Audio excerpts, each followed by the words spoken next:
정보가 있는 시사 토크쇼 장윤선, 박정호의 팟짱.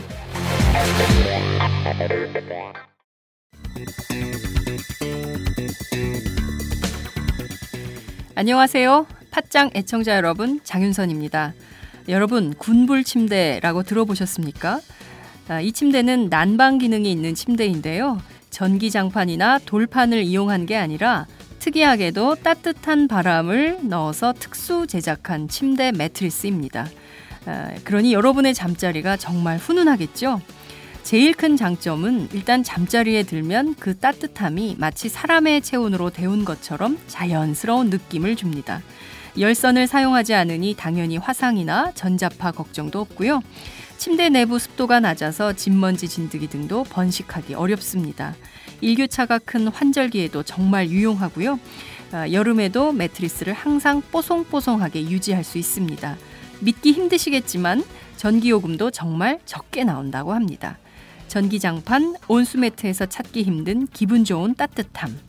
차원이 다른 따뜻함을 원하신다면 02-2245-3531, 02-2245-3531로 연락 주시면 상담과 구매가 가능합니다. 기분 좋은 따뜻함, 군불 침대.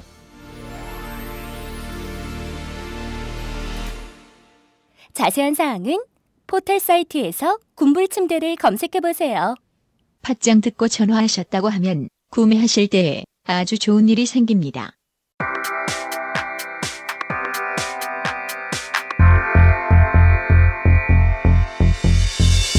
정치와 시민이 만났다.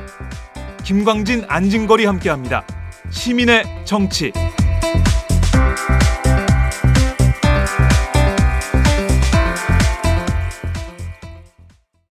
김광진, 안진걸의 시민의 정치. 이번 주에도 어김없이 더불어민주당 김광진 의원님 나오셨습니다. 어서 오세요. 예, 안녕하세요. 의원님 되게 김광진입니다. 야위셨어요. 아, 저요? 힘드신가 봐. 아니요, 아직 괜찮습니다. 헤어스타일이 바뀌었나요? 가르마를 바꿨어요. 오, 센스 있으시다. 가르마를 바꾸셨구나. 예, 어쩐지 굉장히 스타일이 달라 보이세요. 한쪽으로만 뭐 했더니 너무 곱슬머리가 돼가지고. 다른 쪽으로 바꿨어요? 네. 예. 근데 지금 스타일이 훨씬 좋으세요. 아, 그래요? 예, 감사합니다. 되게 부드러운 이미지. 예. 예. 안진걸 참여연대 처장님은 어떤 이미지? 저는 그냥 시골 논두렁 이미지? 네, 광부의 아들, 농부의 아들 안진걸입니다. 네. 저희가 원래 이 고정 코너들, 정치인들이 나오는 고정 코너들 다 정리를 했거든요. 선거구 획정이 되면 이 코너도 정리를 좀 해야 될 것 같은데 드디어 선거구 획정이 돼가지고 저희가 오늘이 이 고정은 마지막 방송이 될 것 같습니다. 슬프네요. 예. 눈물을 흘려야 되는데 아직 언제 눈물을 흘려야 될지 타이밍을 못 잡고 있어요. 연기력이 부족해가지고. 예, 오늘도 어김없이 오마이TV, 유스트림, 아프리카TV, 유튜브 그리고 여기 앞에 작은 카메라 페이스북 생중계 하고 있습니다. 오페라, 오마이뉴스, 페이스북 라이브, 그래서 오페라를 하고 있고요. 어디서 보고 계십니까? 여러분들 출석 체크 들어가니까요. 빨리빨리 올려주세요. 그 반응이 뜨거웠다면서요. 지난주 방송하고 나서. 비엔나. 예, 오스트리아 비엔나에서 예. 그때 방송 댓글 달아주신 분이 네. 저한테 직접 문자도 주셨더라고요. 그래서 저도 답장해드렸습니다. 예전에 네. 제가 경희대 수업할 때 수업 들었던 분인데 아무튼 전 세계에서 이걸 보고 있다는 생각을 하니까 네. 훨씬 더 부담도 되고 더 네. 이런 뭐랄까 더 열심히 하겠다 이런 생각이 들었습니다. 그러니까요. 그래서 저 안 입던 자켓도 입고 나오고 단정하게. 단정하게. 근데 진짜 예. 가르마 방향을 바꾸셨어요. 그렇죠? 보통 남학생들 오른쪽으로 하는데 네. 왼쪽으로 하셨네요. 그런가요? 그런가요? 예. 더 멋있네요. 근데 보니까. 예, 그 스타일이 굉장히 많이 바뀌셨어요. 그래서 예. 선거 앞두고 별거 다 아는구나. 오늘이 총선 37일 전입니다. 이야, 예. 이제 한 달하고 일주일 뒤면 재선 의원이 됩니다. 그래요? 재선 의원이 되시는구나. 37일 뒤에. 그 생각을 못했어요. 예. 선거가 어렵다거나 이런 게 전혀 아닌가 보죠? 훌륭하십니다. 예. 야. 그 벌써부터 막 그 응원 댓글이 올라오고 있는데요. 세상에 내가 정치인을 응원하게 될 줄이야. 꿈에도 몰랐다. 무조건 빠이야. 예, 말 멋있게 하는 사람 사랑합니다. 김광진 의원님 빠이야. 빠이야. 이분 누구시죠? 빠이야. 궁금하다. 페이스북도 벌써 850명이 보시네요. 페이스북 벌써 850명이 보고 있어요. 대단합니다. 이 여세를 몰아서 저희가 오늘은 총선 얘기를 좀 해봐야 될 것 같습니다. 지금 뭐 새누리당 또 더불어민주당 정의당 다들 이제 총선 모드로 본격적으로 국민의당 본격적으로 총선 모드로 돌입을 하고 있는데요. 이 가운데 지금 참여연대를 비롯한 시민사회 단체들도 총선 네트워크 활동을 하고 있습니다. 낙선 운동을 본격적으로 돌입한다는 얘기를 들었는데요. 구체적으로 지금 어디까지 저희가 전혀 다루지를 못했어요. 그동안 뭐 필리버스터 전국에서 완전히 뭐 다루지 못해서 그 얘기를 좀 우선 안진걸 대표님 해주세요. 필리버스터의 열기를 투표 참여로 필리버스터의 분노를 그동안 온갖 악행과 실정의 책임자들에 대한 심판으로 가자는 게 제 모토인데요. 3월 3일 날 9명의 1차 공천 부적격자 명단을 발표했습니다. 그래서 지금 전국 시민단체들이 논의한 시민 제보를 종합했습니다. 저희가 마음대로 하는 게 아니라 제가 설정한 기준에도 부합하지만 지역별로, 의제별로, 부문별로 열심히 활동했던 단체들이 이 사람만큼은 안 된다 하는 9명을 발표를 했고 나름대로 이번 선거 분위기가 지금 너무 안 뜨는 게 문제잖아요.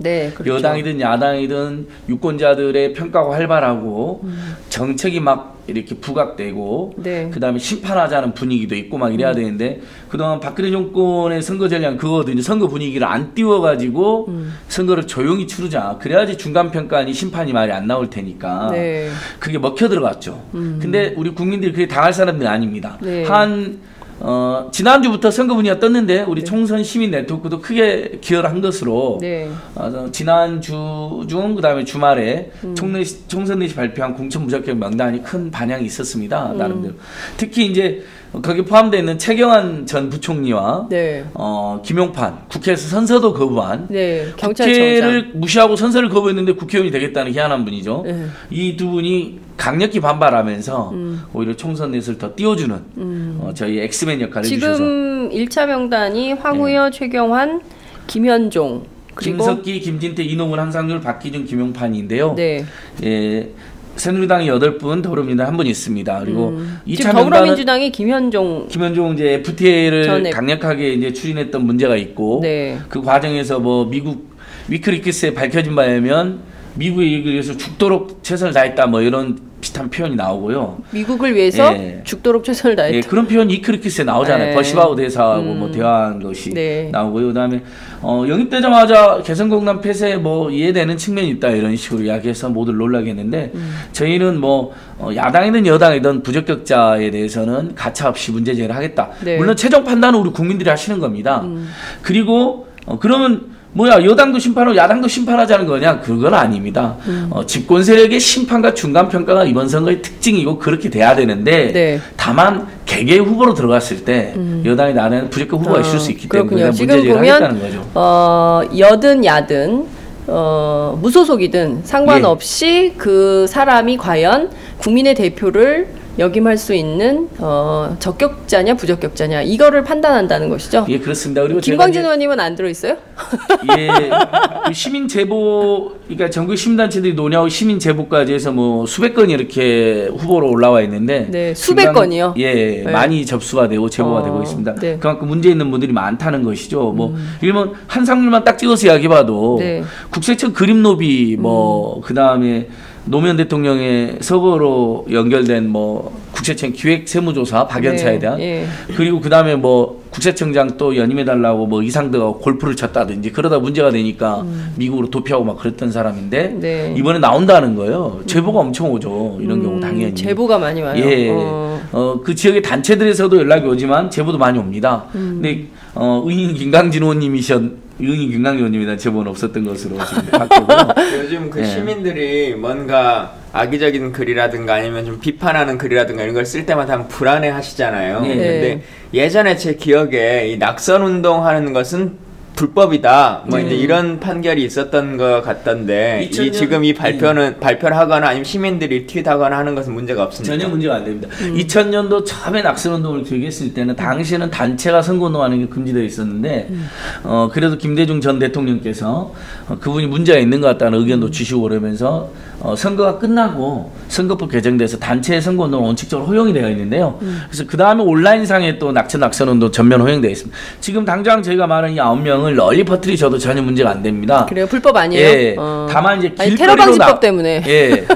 걱정하지 않으셔도 돼요. 네. 없는 사실을 막 퍼뜨려 다니면 네, 허위 사실이나 후보자 비방이나 명예훼손 같은 게 걸릴 수 있는데 저희들은 다 팩트에 기반한 것이고 또 시민단체가 선정했다. 네네. 이 사람들이 문제가 있다. 이런 건 전혀 문제가 되지 않습니다. 그렇군요. 다만 길거리로 나가서 유인물을 돌리거나 네. 집회를 하거나 서면운동을 하거나 뭐 피켓팅을 하거나 현수막에 이 사람들 떨어뜨리자 이런 걸 다 금지를 해놨습니다. 네. 근데 아니 정당들은 마음대로 선거운동하고 다니는데 온갖 현수막 다 걸려져 있잖아요. 그렇죠. 정작 선거의 주인이고 국가의 주인인 국민들은 선거 관련해서 현수막을 뭐 투표합시다 정도의 현수막은 되는데 네. 뭐 예를 들면 국정교과서를 강행한 새누리당을 떨어뜨립시다 이런 식의 현수막도 안 되는 거예요. 그리고 시민단체가 붙이는 현수막이 안 일반 된다는 국민이나 거예요. 시민단체들 다 못하게 해놓은 겁니다. 그 다음에 여기 아까 이제 말씀드렸던 것 중에 뭐 김용판 같은 경우는 네. 국정원의 불법적인 대선 개입에 면죄부를 준 대선 3일 전 기억나시죠? 토론회 끝나고 마지막 대선 후보 토론 끝나고 밤 11시에 수사결과 보도자료를 발표했는데 경찰 역사상 밤 11시에 수사결과 보도자료를 내는 경우가 어디 있습니까? 그때 제가 이 자리에서 방송하고 있었어요. 예. 그렇죠. 토론회 끝나고 네, 토론회 그다음에 내용도 문제였잖아요. 네. 국정원이 뭐 지지나 비판의 댓글 단 흔적이 없다라고 고의적으로 발표했잖아요. 네. 비록 그 사람은 지금 법원에서 무죄가 됐다는 식으로 이야기하고 있는데 네. 거기에 무죄가 나와 있지만 법원 판결문에도 보면 박근혜 후보에게 유리하게 영향을 끼쳤다는 것은 이론의 여지가 없다라고 나와 있습니다. 그렇군요. 그리고 왜 그 시간에 발표는 의문이다라고 다 나와 있거든요. 그 사실만 해도 부적격자죠. 그래서 저희는 그런 부분들을 이제 알리고 싶잖아요. 길거리 유인물로 뿌려야 되잖아요. 유권자분들 중에 모르는 분도 있으니까 국회에서 네. 선서를 거부한 게 잘한 일이라고 오해하신 분도 있잖아요. 국민의 대표자가 국회 선서를 거부했는데 뿌려야 되는데 그걸 뿌리면 다 불법입니다. 근데 지금 지역단체라든지 여러분들이 이번에는 불복종하자 뭐 이런 분들도 있어서 앞으로 불복종 운동하자. 그래서 예. 법에 저촉되더라도 유인물을 선거법 일부 독소 조항에 저촉되고 선관위가 국가기관이나 간변단체들의 불법적인 선거 개입에 대해서는 손 놓고 있으면서 유독 유권자 단체들에 대해만 가혹하게 억압을 하거든요. 오늘 한겨레 신문에도 그 부분이 잘 지적이 되어 있는데요. 그런 부분에 대해서 강하게 문제제기. 저만 해도 네. 경찰로부터 지명수배를 받은 것에 이어 또다시 왜 안 잡아가 근데? 3월 달에 네. 출석하기로 했기 때문에 안 잡아간 겁니다. 3월 언제 출석하기로 했어요? 3월 14일 날 출석. 3월 14일이요? 네. 어머 화이트데이인데? 네, 저는 뭐 연애를 안 한 지 오래돼서 네. 걱정하지만 네. 공권력을 존중하는 의미에서 나가긴 나가는데 화이트데이 사탕 가지고 가세요? 예, 알겠습니다. 그게 있고 최경환 후보가 저희 보고 허위사실 유포해서 선관위에 신고를 한 거예요. 3월 3일 날 바로. 네. 그 다음날 바로 선관위에서 연락이 왔더라고요. 저한테요. 뭐라고요? 전화조사 일종의. 허위사실 유포로 신고가 들어왔다. 네. 어떻게 그런 그 내용을 발표하게 됐느냐. 언론 보도를 보고 준비한 이렇게 유도신문이잖아요. 네. 그래서 제가 많이 아마추어였으면 네. 이 언론 보도에 의혹이 많이 있길래 문제 제기했습니다. 그러면 바로 걸려드는 거예요. 왜냐면 언론 보도에도 허위나 부정확한 게 있을 수 있는데 그것만 믿고 발표했다면 걸려 들어가는 거죠. 그럼 뭐라고 얘기했습니까? 언론 보도만 보고 발표하는 사람이 어디 있겠습니까? 감사원의 감사 결과가 있고 감사기관에 국회에서 그게 크게 문제가 됐었고 중소기업진흥공단 이사장, 부이사장, 실무자들이 최경환 의원이 개입했다는 증언이 다 나오지 않았습니까? 그런 걸 모두 종합해서 발표했지 언론 보도만 보고 발표하는 사람이 어디 있습니까? 라고 말했더니 했더니 주춤하시더라고요. 그래서 뭐 만나서 조사를 해야겠대요. 네. 뭐하러 조사합니까? 제가 충분히 반박하는 자료 보낼 테니 그거 보시면 이해가 되실 겁니다. 네. 제가 오죽하면 1월 6일 날 고발까지 했겠습니까? 네. 허위사실 유포로 걸려들 정도로 자신 없는 사람들이 고발까지 하겠습니까? 그랬더니 예, 아무튼 기초조사는 했고 뭐 만나야 되는데 네. 아무튼 뭐 조사해본다 다시 연락한다고 그렇군요. 하더라고요. 선관위가 그렇게 했군요. 그러니까 그렇게 득달같이 달려들어가지고 지금 보훈처에서 무슨 관제서명 독려하고 있잖아요. 네. 뭐 경제 살리기 재벌 대기업하는 거 그런 게 선거 개입이거든요. 일종의 경제위기의 책임을 야당이나 노동계에 떠넘기는 선거 운동인데 그런 걸 안 소개하죠. 그러니까요. 네. 말씀하신 대로 지금 어쨌든 선거 분위기가 확 뜨는 것 같습니다. 예. 지금 2016년 총선 네트워크가 발표한 9명의 명단을 제가 한번 다시 이거는 뭐 공천 부적격자 1차 명단을 발표하는 기자회견도 하셨으니까 예. 인천 연수 갑배 새누리당 국회의원인 황우여 예. 의원, 그다음에 경북 경산시 청도군 최경환 지금 말씀하신 전 부총리죠. 그리고 강원도 춘천 김진태 새누리당 의원, 서울 노원갑의 이노근 새누리당 의원, 그리고 인천 계양갑 예비 후보이고 직전에 통상교섭본부 본부장을 했던 더불어민주당 김현종 후보, 그 다음에 경북 경주시 예비 후보인 새누리당 전 서울경찰청장인 김석기 후보, 그 다음에 충남 서산 태안 예비 후보죠. 국세청장이었던 한상률 전 새누리당 이제 후보로 나오는 거고요. 부산지검장을 했던 박기준 새누리당 울산 남구갑 예비 후보. 그 유명한 스폰서 검사. 스폰서 검사. 그리고 대구 달서을 지금 말씀하신 서울경찰청장 김용판 새누리당 후보, 이렇게 9명을 발표를 했습니다. 예. 그 이분들에 대해서 이제 후속 조치가 좀 있어야 될 것 같긴 한데요. 말씀하신 대로 2차 후보도 좀 발표를 하게 되는 건가요? 예, 3월 이번 주에 또 네. 각 개가 또 발표를 추가로 합니다. 지역 오늘은 뭐 이러면 대구 지역 시민단체들이 발표가 했거든요. 네. 김용판, 최경환 그분들은 이번에도 포함된다고 하시는 것 같은데. 교집합이야? 예. 그러니까 되게 보면 최악의 부적격 후보거든요. 작은 문제점들이 있는 후보들은 많이 있습니다. 그분들 다 포함하면 변별력이 떨어지고 너무 사람이 많으면 헷갈리잖아요. 네. 그래서 대부분이 최악의 후보를 뽑고 각계 각층에서 네. 저희는 그 중에서도 또 최악 중에 최악을 뽑는 겁니다. 이번에 그런 스타일로 하고 있는 거거든요. 네. 그래서 이번 주에 각계가 발표하면 3월 15일 날 네. 최종적으로 2차 명단 및 종합 명단 발표를 합니다. 그러니까 이제 혼동하지 말으셔야 할 건 지금은 낙선 운동 단계가 아니고 네. 공천을 하지 말라는 낙천. 각 정당이 요구하는 공천 부적격자니까 공천하지 말라는 운동입니다.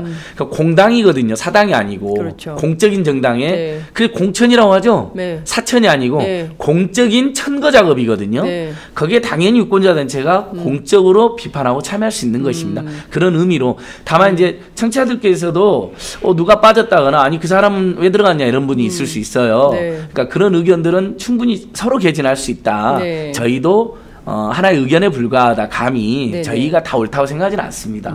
옆에 더불어민주당 김강기 의원님 있는데 어쨌든 소속 정당의 어떤 다른 분에 대해서 저희가 낙천 촉구한다는 게 옆에 계시는데 좀 죄송하기도 하는 거거든요. 그래요? 예. 한번- 아니 저희는 근데 다만 저희가 집권 세력의 심판이 선거에 꽂히지만 그래도 부적격 후보들이 있다고 생각하는 걸 의원님한테 저희가 그걸 부적격한 것을 동의해라 이렇게 말 안 하는 거거든요. 생각이 서로 다를 수 네, 있으니까. 네, 그렇죠. 그런 부분은 네. 선거에서 자연스럽게 유권자들이 판단하셨으면 하는 초반에 겁니다. 안진걸 처장님 너무 얘기를 많이 해서 이번에는 김광진 그러니까요. 의원님이 길게 얘기할 차례예요. 우리 저기 청취자들이 싫어할 것 같아요. 저 싫어할 것 미움받을 거 같아요. 알면서 네. 해야겠어요. 지금부터 지금 자제하겠습니다. 싫어하고 있어. 아니에요. 지금 뭐 여러분께서 의견을 막 주셨는데요. 원주 한방병원 입원 중이신데 아침 먹고 지금 듣고 계시대요. 아유 감사합니다. 고맙습니다. 알래스카에서 듣고 계시다는 분 계시고요. 아직도 비상사태라고 말하는 김광진 의원님 너무 멋있어요. 카메라를 좀 높여, 마이크에 가려서 잘생긴 김광진 의원 얼굴이 잘 안 보이는데 내리고 갔군요. 예. 김광진 잘생겼다 화이팅. 아우 좋으시겠어요. 투표로 보여줍시다. 뭐 이런 의견도 있으시고요. 정치를 외면하지 않고 모두가 투표에 참여해야 될 텐데 홍보 이런 것도 중요한 것 같습니다. 정치인으로서 신념과 소신을 뚜렷이 밝히고 그 결과를 온전히 감당하겠다는 김광진 의원님의 책임 있는 자세 존경합니다. 응원하겠습니다.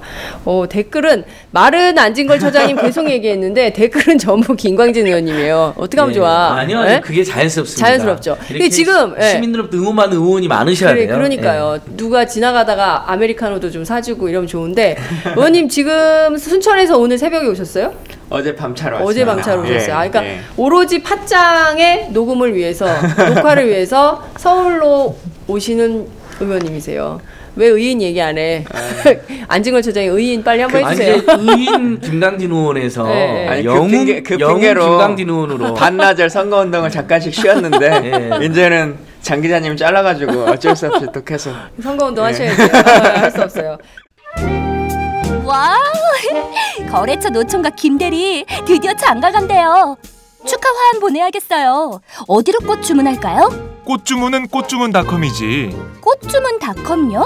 그럼 우리나라에서 축하화한, 근조화한 잘 만드는 꽃집이 다 모여 있어. 가격, 품질, 배송 전부 다 꽃주문닷컴. 꽃주문닷컴은 언제나 좋은 상품과 정확한 배송으로 소비자의 만족을 추구합니다. 화환은 69,000원부터, 꽃바구니는 40,000원부터 구매 가능. 축하해주세요. 꽃 주문할 땐 1544-6430, 1544-6430기, 꽃주문닷컴.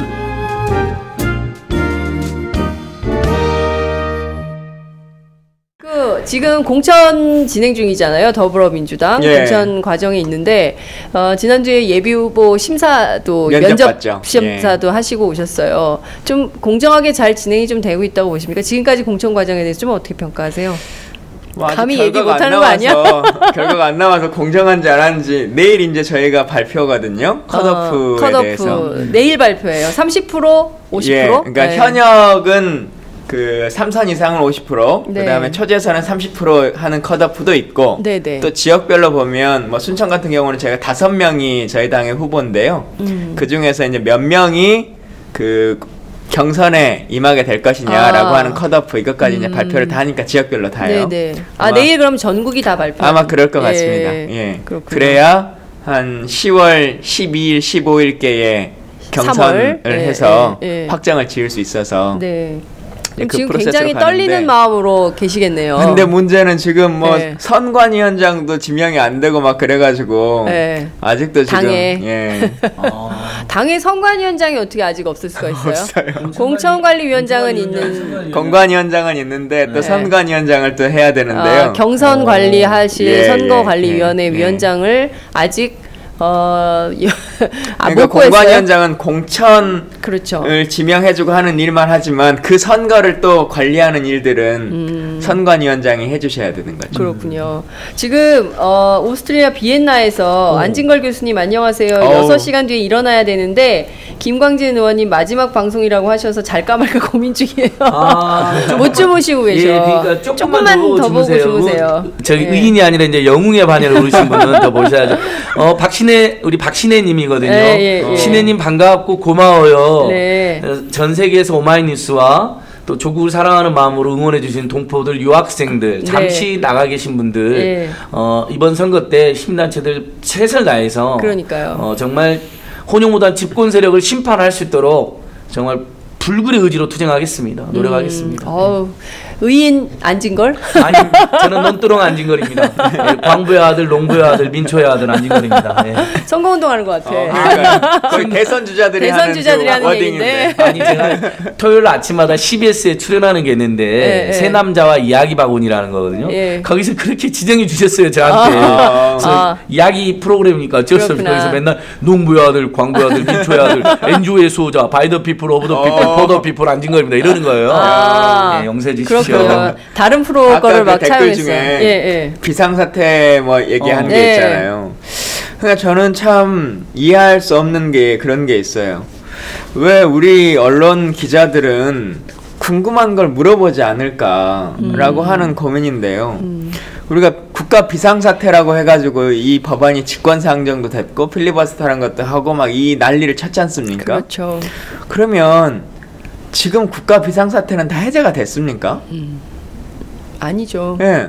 그러니까 아닌 건지. 갑자기 해제된 것 같은 느낌이 들더라고요. 예. 통과됐다는 법이 거. 통과되니까 무슨 북한의 비상사태가. 공격이든 예. 뭐 이거는 테러 위협이든 다 없어진 건지 예. 이 테러 방지법이 만들어짐으로 인해서 그러니까 사실 이 문제 자체가 네. 원칙적으로 직권상정의 요건이 되느냐 아니냐의 논쟁이 들어가는 것이거든요. 그렇죠. 근데 그러니까 지금 말씀하신 대로 우리는 다 알면서도 속아 넘어가는 건가? 라는 네. 생각이 좀 들기도 해요. 그죠? 그러니까 그걸 정의화 의장한테 물어봐야죠. 네. 그럼 해제를 시켜주라. 국회 비상사태를. 네. 그러니까. 말씀하신 대로 정말 지금 어처구니 없는 상황인 것이죠.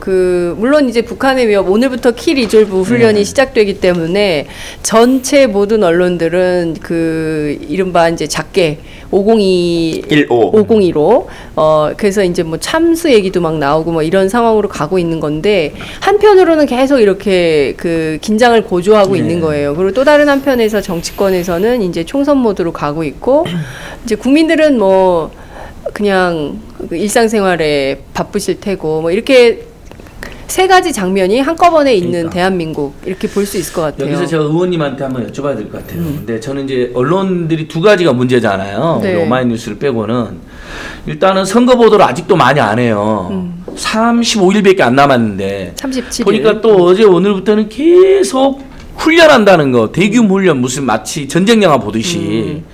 그러니까 남북 간에 이 전쟁 훈련하고 막 서로 잘못하면 전쟁 날지도 모르는 이 상황에 대해서 냉정을 유지하자로 이야기하고 차라리 보도를 자제하겠습니다. 그냥 훈련한다고 알려주면 되는 거잖아요. 근데 네. 훈련을 막 실시간 중계하듯이 하잖아요. 무슨 무기가 있네 막 하면서 이렇게 남북 간의 긴장을 고조 대결을 부추기는 행태도 용납이 안 되지만은 한편으로 박근혜 정권 의도대로 선거 보도를 안 해서 선거 분위기를 죽이려고 하는 거죠. 지난 주말에 마침 무슨 국정원이 갑자기 뭐 또 IS가 뭐 한국에 테러를 하겠다는 영상이 발견됐다고 난리가 났잖아요. 이런 것처럼 선거 앞도 계속해서 북풍과 테러풍을 이렇게 불러일으킬 거라고 생각하는데 북풍과 테러풍. 예, 말도 안 되는 네. 결국 국민들이 집권세력을 심판하자는 분위기를 네. 퇴색시키기 위해서 노력하는 것이죠. 이게 바로 공작 정치라고 저는 생각합니다. 공작 정치다. 예, 다만 이제 영웅 김강재 의원님한테 여쭤보고 싶은 것은 네. 이렇게 국방위원도 하시고 그러니까 아니 그래도 유엔에 가입되어 있는 나라인데 북한이 거기에 수반을 막 참수한다. 설령 그거 비밀리에 그런 작전을 세웠다 쳐요. 근데 그걸 공개하고 그냥 이렇게 상륙도 아니고 내륙 침공하겠다. 주권 국가의 다른 나라를 그것도 비밀리에 아니고 공개하고 언론에서 막 침공 참수 막 이렇게 떠들어도 되는 건가요?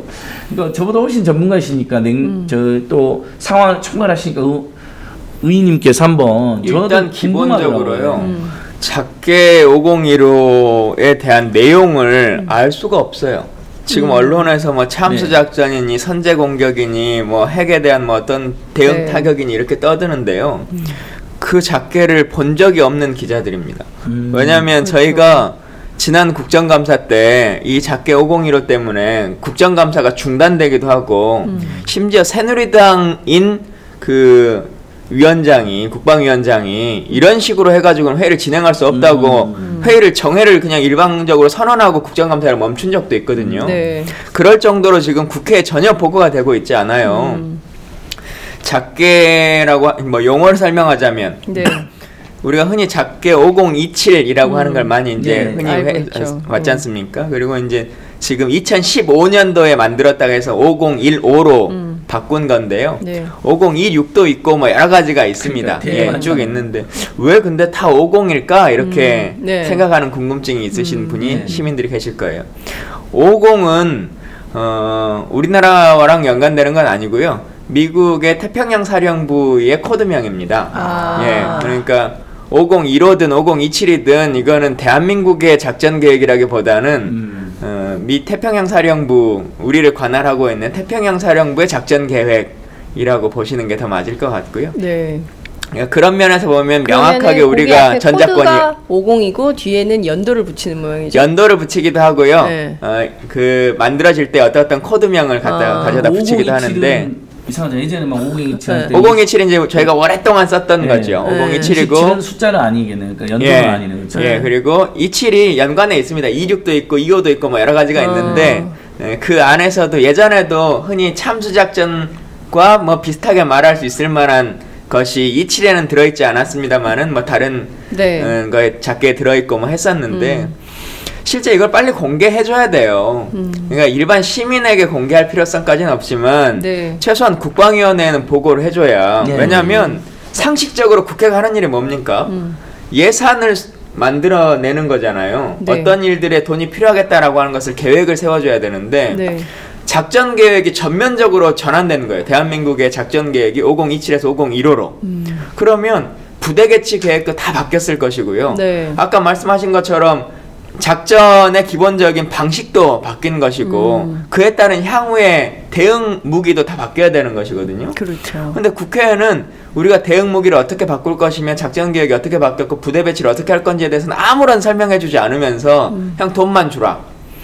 이렇게 얘기하고 있는 거거든요. 근데 그러니까 시민들이 분노해야 될 일이에요. 말씀하신 대로 정말 그러네요. 지금 국회도 마찬가지고요. 기자들도 마찬가지예요. 이게 주로 이제 소스가 국방부거나 국정원일 가능성이 높은데 네. 이게 이제 보도자료나 뭐 이렇게 설명을 이른바 뭐 비공개 기자간담회 이런 걸 해서 뭐 여기까지는 써도 된다. 이제 풀을 쭉 해주고 얘기를 해주고 여기까지는 쓰셔도 된다. 그럼 그 내용을 그냥 쓰는 거거든요. 기자들이. 근데 그 자리에서 뭐 몇 가지 질문이 있을 수는 있었겠지만 말씀하신 대로 작전 계획, 이 미국 태평양사령부에서 우리랑 아무런 관계가 없는 이에 따라서 어떤 변화된 요소들이 있는지에 대해서도 잘 모르고 그냥 썼을 가능성이 높다. 받아서 쓰는 정도가 아니라 저번에 국정감사 때는 더불어민주당 의원들이 잘 문제 제기했는데 국방부가 뭐 1억 정도를 홍보대 행사에 주고 홍보대 행사가 그걸 중앙일보에 주고 그래서 국방부 홍보기사가 실린 게 사실로 밝혀졌잖아요. 네. 돈을 받고 써주는 경우도 있습니다. 심지어 이건 최근에 노동부가 노동계약을 홍보하는데 돈 줬고 국방부가 자기도 홍보하는 돈 줬다는 이건 뭐 이미 100% 팩트로 밝혀졌기 제가 이야기하는데 받아 쓰는 것도 나쁘지만 돈 받고 심지어 찬양해주는 보도까지 있다. 우리 국민들이 굉장히 경계해야 될 일이고 저는 계속해서 문제의식이 참수, 침공, 언론 보도가 이래도 되냐는 거예요. 우리 장은정 기자님한테도 한번 여쭤볼게요. 보통 우리가 기자교육할 때 기자들은 흥분하지 말아야 된다. 그럼요. 그 다음에 특히 남북한 그 기자협회에서 보도 준칙도 냈잖아요. 남북 간에 냉정하고 화해를 지향하는 보도를 해야 된다는데 오늘 또 여기 오면서 YTN이랑 듣는데 뭐 YTN 완전히 종편화됐어요. 뭐 앵커가 지가 목소리를 높여가지고 막 잠수 작전이 있다면서요. 막 이러고 자빠져 있는 거예요. 그러니까 시청률 뚝 떨어지는 거죠. 네. 연합뉴스보다 안 나온다는 거예요, YTN. 아 그래서 이렇게 흥분하는 거 아닙니까? 그러니까 종편화되니까 더 떨어지는 거예요. 종편보다 더 흥분하거든요. 근데 종편 흉내 내니까. 근데 사람들이 그러니까 저기 외면받는 거죠. 근데 그러니까 앵커가 막 나와서 참수 작전, 침공 작전이 해도 되냐는 거죠. 어쨌든. 아니 기자협회에서 배운 주치라든지 그것도 어떻게 생각하세요? 아니 사실 그러면 안 되는 거죠. 그리고 이제 기본적으로 어떤 상황이 됐든 냉정하게 객관적으로 보도해라라는 것이죠. 공정하게 보도해라라는 것을 배우죠. 그런데 그게 또 그 분위기를 또 타는 거죠. 그러니까 예컨대 전체 언론이 막 흥분된 상태로 종편 말씀하신 대로 그리고 공중파 포함해서 다 그 기조가 잡히면 그 기조를 따라가는 거예요. 그냥 이런가 보다 하고. 그래서 저는 뭔가 좀 다른 목소리 그리고 다른 시선을 보고 싶다면 팟짱을 보셔야 된다. 언론도 문제지만 사실 아까 말씀하신 그 소스 코드를 주는 국방부에 가장 큰 문제가 있는 것이거든요. 그렇죠. 그러니까 국방부의 존재 이유가 뭐예요? 지금 말씀하셨던 것처럼 참수 작전 할 수도 있고 뭐 북한을 그 도발할 수 있는 도발 아니죠. 뭐 점령할 수 있는 뭐 이런 작전 계획을 가지고 있을 수도 있어요. 근데 그걸 다 공개하면 그게 작전 계획입니까? 그러니까요. 예. 그러니까 국방부는 절대 그런 것에 언론 플레이를 하려고 해서는 안 돼요. 국방부는 자체로 말 그대로 국방 안보를 지킬 수 있는 진짜 중요한 것들을 갖추고 있고 대응할 수 있고 보이지 않게끔 준비하는 일들을 해야지 쇼맨십을 가지고 정치하듯이 그렇게 해버리면 안 되는 거죠. 말씀하신 대로 이게 바로 국내 정치용 의혹이 짙은 것이죠. 지금 참수 사실 우리가 이제 이라크 전쟁 때 많이 보던 용어 아닙니까? 이런 단어를 사용하는 것도 부적절한 것이죠. 그리고 이제 어쨌든 한반도 평화를 모두가 바라는 거 아니에요? 한반도에 살고 있는 모든 사람들은. 그러면 거기에 그 가치에 준하는 방향으로 보도를 하는 게 맞죠. 그런데 말씀하신 대로 지금 이 극단적인 언어를 사용하면서 국민들을 오히려 양분시켜서 대립하고 갈등하게 하는 것은 결국엔 국내 정치를 위한 요소가 굉장히 크게 반영된 거다. 이렇게 분석해 볼 수밖에 없을 것 같아요. 정상적인 언론이라면 또 심지어는 약간의 민족주의적으로 이야기해서 대한민국의 언론이라면 예를 미국이 강대국으로서 예전에 이라크에서 참수작전하고 그랬잖아요. 그거 전부 다 대량 살상무기 때문에 전쟁을 일으켰는데 이라크 전쟁 대량 살상무기 하나도 발견되지 않았고 지금까지도. 그래서 유엔에서도 당시에 유엔 사무총장도 국제법적으로 불법이라고 했고 심지어 영국에서는 청문회까지 돼갖고 토니 블레어 총리가 뭐 잘못을 실하기까지 했잖아요. 그런데 그걸 한반도에서 비슷하게 미국이 그렇게 하겠다는 거거든요. 분위기상. 그러면 한국의 언론이라면 허허 너 미국이 이라크 대하듯이 한반도를 대하는 건 말도 안 된다. 그때도 문제가 있지 않았느냐 하고 네. 지적하면서 더더욱이나 우리는 이라크는 분단 상황이 아니지만 우린 분단돼서 몇백만이 군대가 집결되어 있고 30분 나면 수백만이 죽는데 한치라도 혹시라도 도발이나 충돌이 있어서는 안 되니까 훈련을 하더라도 조심해라고 지적해줘야 되는 거죠. 그렇죠. 지가 제일 먼저 죽게 생겼는데 서울 쪽에 언론인들도 다 서울에 살고 있잖아요. 그렇죠. 전쟁 나면 제일 먼저 죽는데 자기 식구들 걱정할 텐데 어떻게 근데 언론 보도는 그렇게 마치 전쟁이 났으면 좋겠다 싶은 그런 태도인 것 같아요. 그래서 제가 지금 흥분하면 안진걸 안 되는데 제가 처장님이 흥분하는 거예요. 지금 너무 안진걸 열받아서. 처장님이 너무 열받아서 흥분해가지고 지금 화면에 잡힌 얼굴 보니까 목까지 빨개졌어요. 네. 그러니까 전쟁 나면 다 죽게 생겼는데 아무런 문제 의식 없이 공중파 앵커란 자들이 참순이 침공이니 뭐 사상 최대 훈련이니 도발하면 바로 타격하니 뭐 이런 무시무시한 단어를 쏟아붓는 거. 그 시간에 민생을 이야기하고 선거 이야기를 하시란 말이에요, 여러분들이. 네, 이렇게 사람들 그러니까요. 이야기해주고 예. 싶은 거예요. 저희 방송을 꼭 보라고 권해주고 싶네요. 네.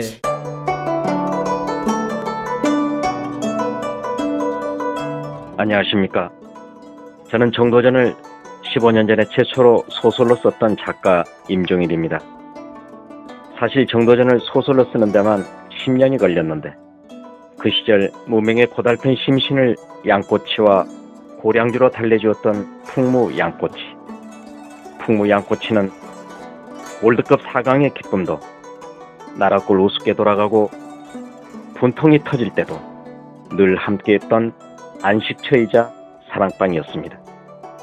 진짜 정의파인 주인장은 세상을 뒤집어 푼 남자 정도전을 누구보다 먼저 알아보았고 그래서 제 소설 정도전은 역사의 곡이 없습니다. 풍무 양꼬치 역시 맛과 양심이 살아있습니다. 좋은 사람끼리는 꼭 만나야 합니다. 어떻습니까? 오늘 풍무 양꼬치에서 만납시다. 2호선 구로 디지털 단지역으로 오세요. 예약 문의 02809-9292 02809-9292. 팟짱 애청자라고 하시면 정성 가득 담긴 서비스도 나갑니다. 결국 참 그런 신기한 것을 게 있어요. 바라보면 그런 느낌이죠. 이 방송을 빨리 김정은이 보고 어떤 공격을 해라. 그 느낌을 도발시키는 것 같은 계속 에스컬레이팅을 시키는 거잖아요. 남북 간의 관계에 있어서 슬픈 일이죠. 그러니까요. 말씀하신 대로 정말 이렇게 서로 상대방을 북한에서도 분명히 또 어제도 또 논평이 나왔더군요. 그러니까 계속 이렇게 서로 상승작용. 그러니까 말 대 말 하다가 그게 더 극단화되면 그 다음에는 행동 대 행동으로 나갈 수밖에 없기 때문에 오히려 그 자극을 부추겨서 국지전이라도 발생하면 그러니까요. 그럼 바로 전면전으로 가는 거 그래서 아닙니까? 한마디 더 하면 예. 북한도 뭐 미국 본토를 뭐 쓸어버리겠다. 심지어 남조선을 해방하는 작전을 이런 식의 표현을 쓰거든요. 미국에도 선량한 시민이 있고 한반도 우리 대한민국 남쪽에도 한반도 남쪽에도 평화를 염원하는 국민이 대다수인데 그런 호전적인 발언 아무리 화가 난다고 마치 미국과 남한을 쓸어버렸다는 식의 발언은 정말 부적절한 발언인 것 같아요. 그렇습니다. 그러니까 한국의 NGO든 그걸 북한에도 지적할 수밖에 없어요. 제발 서로 그러지 마라. 양쪽 다 문제가 있고 양쪽 다 자제해야 된다. 적대적 공존하는 거냐 양 정권 세력이. 정말 저는 김정은 정권 박근혜 정권 정말 둘 다 규탄하고 싶고 그렇게 싸울 바에는 빨리 만나서 그냥 대화하시라 그래요. 개성공단에서 만나서 그러니까요. 밥 먹으면서 평양면허 먹으면서 시원하잖아요. 냉정을 되찾고 대화하시라는 거예요. 거기서. 말씀하신 대로 지금 개성공단 노동자들 갑자기 일자리를 잃게 돼서 저희들이 네. 이제 조만간 그분들 모실 예정인데 지금 참담한 생활을 해 나가고 계시는 거거든요. 멀쩡하게 다니던 회사를 정부 결정으로 갑자기 일자리를 잃게 됐잖아요. 그래서 그 문제 포함해서 사실은 국회 안에서 또 한국 정치 안에서 풀어야 될 이슈들이 되게 많은데 이게 말씀하신 대로 굉장히 큰 문제만 가지고 막 대결 구도로 가니까 그 안에 있는 민생 현안들 이슈들은 다 사라지게 되는 이런 문제가 매우 심각한 것 같습니다. 실제 지역을 좀 돌아보면 국민들이 좀 어떤 문제에 대해서 제일 의원님 붙잡고 이건 좀 이번 정책 좀 해주시라 이런 당부를 좀 하든가요. 근데요, 솔직히요. 네. 37일 남았는데 그 얘기를 하시는 분은 아무도 없어요. 그래요. 선거에 관심이 진짜 진짜 없으신 상태고요. 뭐 지역에 뭐 소위 유지들 뭐 이렇게 그런 몇몇 분들이나 선거를 하는구나. 저 당에 네. 누가 나왔구나. 이렇게 알고 계시고 관심이 있지. 저희도 해보면 저희 뭐 선거 치르면서 뭐 이런저런 공약을 발표하고 뭐 하지 않습니까? 그렇죠. 근데 공약이 무의미해요. 아무도 공약에는 관심도 없고 뭐 정책 이런 거에는 보려고 하는 뭐 기자도 없고 시민도 없는 상태고. 네. 그러니까 슬로건들이 진짜 갈수록 이제 웃겨지는 게 뭐냐면 네. 예를 들면 뭐 다시 누구, 이제는 누구, 그래도 뭐 누구, 뭐 이제 이런 식으로만 그냥 네. 이름을 알리는 슬로건 수준으로. 이렇게 바뀌어가더라고요. 네. 그래서 진짜 좀 정책 대결로 가고 그게 정책 대결이 지역의 정책일 수도 있고 국가적인 아젠다의 정책일 수도 있고 뭐 하는 그럼요. 것인데 네. 뭐 예를 들면 선거 결과로 누리사업을 정상화시키자든지 아니면 지금 국정교과서 초등교과서 지금 바로 문제가 되는 것들이 막 쏟아져 나오지 않습니까? 무슨 저기 박근혜 대통령이 무슨 효도 내용을 교과서에 싹 담아놨대요. 네. 자신. 아니, 그러니까 그 그거를 심각한 집에서 해야지 문제였어요. 교과서에 하는 난 계속 이해가 안 돼요. 네. 뭐 경제개발 뭐 이런 걸 위해서 유신을 한다는 등 뭐 이런 식으로 막 다 네. 해버리잖아요. 그러니까 이런 것을 어떻게 정상화 시킬 건지 누구를 선택해야 그게 바뀌는 것인지 네. 뭐 이런 논쟁들이 나와줘야 되는데 30일대로 진입했다고는 하는데 선거 캠프에 있는 사람들만 날짜를 세고 있지 네. 시민들은 정말 관심이 없으셔서 아, 걱정입니다. 애가 탑니다. 예, 여러분 관심을 좀 가져주셔야 될 것 같아요. 얼마나 우리가 뜨거운 이슈들이 많이 있습니까? 예. 국정교과서 문제만 하더라도 전문가들이 다 반대하는, 대한민국 역사학자들이 거의 다 반대하는, 그러나 이 무슨 좌파 역사학자 90% 뭐 이런 말도 안 되는 얘기를 했었어요. 반대하고 나선 그 사람들 좌파로 매도해가지고 그러니까요. 그분들이 분노했다는 거 아니에요? 지금 그 교과서 평생 예. 우파로 살았는데 교과서 문제 매우 심각하죠. 그리고 네. 이제 그 교과서 초등학교 6학년 국정화한 첫 번째 박근혜 정부의 그 국정교과서에 위안부라는 말이 빠졌다는 거 아닙니까? 아예 빼고 효도 교과서. 그러니까요. 근데 이 위안부 협상, 잘못된 위안부 협상에 대해서 모든 국민들이 규탄하고 반대하고 있는 거 아닙니까? 이거 누가 해결을 해야 되겠어요? 그죠? 이것도 정치 안에서 결국은 해결해야 되는데 이 문제 있죠.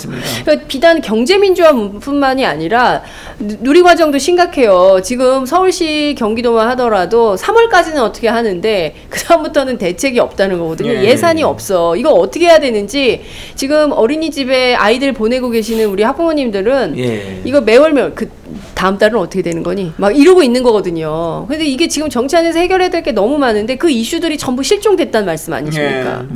그러니까 국가가 이제 보육을 전면으로 책임지겠다고 약속했으니까 네. 약속대로 국가가 예산 지원을 해라라고 야당과 시민단체가 주장하니까 네. 거기 동의하는 분은 야당과 시민단체를 지지하고 응원하고 아니다. 돈 다 내려 보내줬으니까 지방교육청들이 알아서 해야 된다고 새누리당이 주장하는 거잖아요. 네. 새누리당 현수막 밑에 정의당은 돈 한 푼 안 줬다고 전해라 하면서 현수막 전혀. 근데 이게 쟁점이 돼야 된다는 거예요. 저는 아주 지금 같이 중립적으로 새누리당의 주장이 맞는다고 생각할 수도 있고 야당이나 신당 주장이 맞는 생각할 수 있는데 그게 막 쟁점이 되면서 유권자들이 사실을 알아야죠. 자기가 더 선호하는 세력. 누가 더 그럴싸하다고 이렇게 막 그걸 옥신각신하고 토론하고 이게 선거거든요. 근데 우리가 필리버스터라는 걸 통해서 느낀 게 그거잖아요. 하나의 법안이라고 하는 것도 논쟁을 해보니까 몇백 시간 동안도 떠들 수 있는 거다. 그렇죠. 논쟁할 수 있는 여지가 있는 거다. 그래야 법안 하나가 대한민국 국민들에게 좌지우지할 수 있는 것들이 얼마나 많구나라고 하는 걸 알잖아요. 그렇죠. 근데 아직도 선거가 그런 내용들은 싹 없어지고 손 한번 잡아봤느냐, 우리 경로당에 인사 한번 왔느냐, 이런 걸 가지고 계속 그 선거가 이루어지는 것들이 슬픈 현실인 것 같아요. 저도 처음에 이제 그걸 띄워보니까 지역선거는 처음 해보시는 거죠? 지역선거라는 걸 처음 해보니까 그런 일들로 평가받는다는 것이 어쩔 때는 참 슬픈 느낌이 들 때가 많아요. 그러니까요. 지금 젊고 똘똘한 의원님이시지요. 유능하고 이렇게 김광진 의원님에 대해서 이렇게 평가를 해주시는 분들이 계시는데 사실 정말 중요한 것은 그러니까 국민들이 판단할 수 있는 판단력을 길러주는 역할을 사실 언론이 해야 되는 거거든요. 예컨대 정치에서 그런 걸 안 하려고 하고 자꾸 피하려고 하더라도 자꾸 불러서 정치인들을 불러내서 대중의 장어로 불러내서 검증을 해야 되는 게 또 언론의 역할이에요. 저 사람이 정말 우리들의 리더, 우리들의 대표가 될 만한 사람인가, 국회의원 깜인가를 검증하고 판단할 수 있도록 자꾸 지표를 만들어주는 것도 언론의 역할인데, 대한민국 언론들 지금 참수 얘기하고 이러느라고 바빠가지고 선거의 주요 쟁점에 대해서 얘기할 시간이 없는 모양입니다. 참 그 점에서 저도 참 답답한데, 선거에 대해서 이야기는 안 하다가 네. 갑자기 중앙일보 지난주 금요일 날이요. 총선 시민 네트워크를 비난하는 사설을 실었어요. 뭐라고 저희에 대해서 관심 가져주신 건 너무 고마운데, 중앙일보가 선거판을 혼탁하게 하는 세력이고 매우 편파적 이념적이라는 거예요.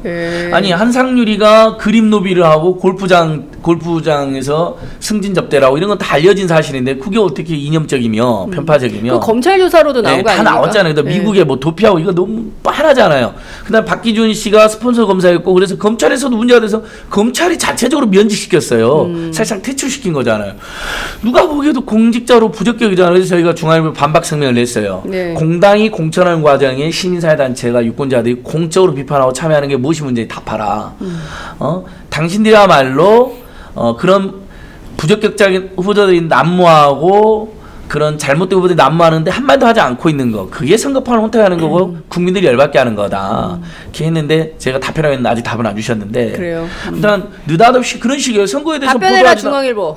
답변하라 중앙일보. 그러니까 선거에 대해서 전혀 보도도 제대로 안 하고 있다가 네. 유권자 단체들이 그나마 공천 문제에 대해서 문제 제기하니까. 그리고 저희가 뭐 여당만 했나요? 아까 집도 말했죠. 옆에 야당 의원님 계셔서 죄송한데 야당에서도 부적격 후보들이 있어요. 제보가 네. 많이 들어와 있어요. 그중에서 제가 1차적으로 확인하고 인천 쪽에서 먼저 인천 쪽 시민단체들이 먼저 낙선 후보로 지정한 네. 그분도 해서 저희가 억지로 숫자를 깨맞추려고 한 게 아니잖아요. 네.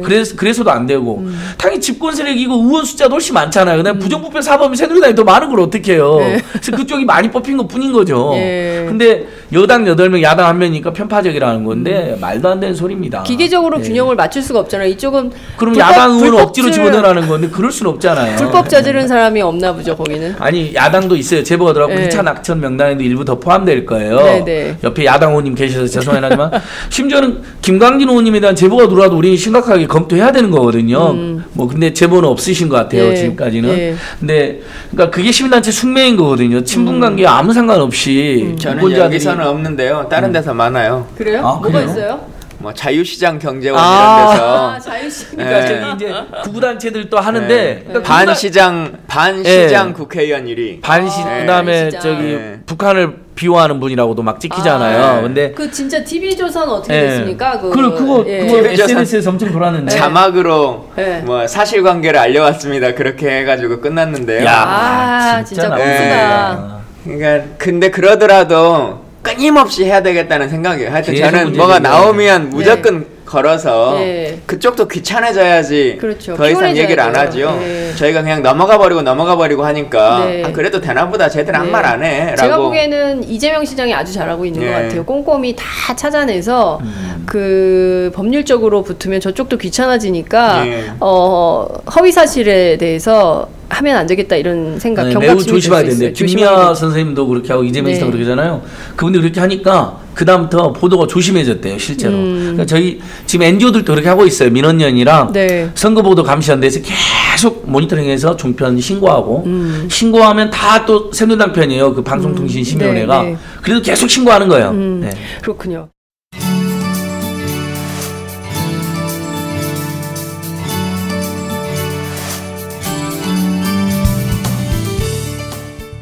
안녕하세요. 순대곱창 버섯 전골 전문점 순고민의 대표 안영근입니다. 순고민이란 브랜드는 고급 수제 순대와 한우 곱창을 융합하여 첫머리살을 따서 지어낸 브랜드입니다. 참 정감 있으시죠? 현재 순고민에는 전국 53개점이 오픈하여 투자 대비 점주님들의 만족도가 매우 높은 브랜드라 자부합니다.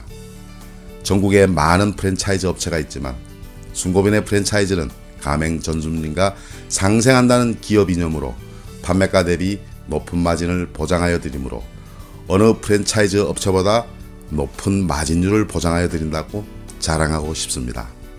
순고민의 메뉴의 컨셉은 우리나라의 전통 먹거리 전골 메뉴로서 술안주로 그리고 식사 대용으로 많은 고객님들이 순대 맛이 일품이며 술안주로서 딱이다며 입에 칭찬이 마르질 않습니다.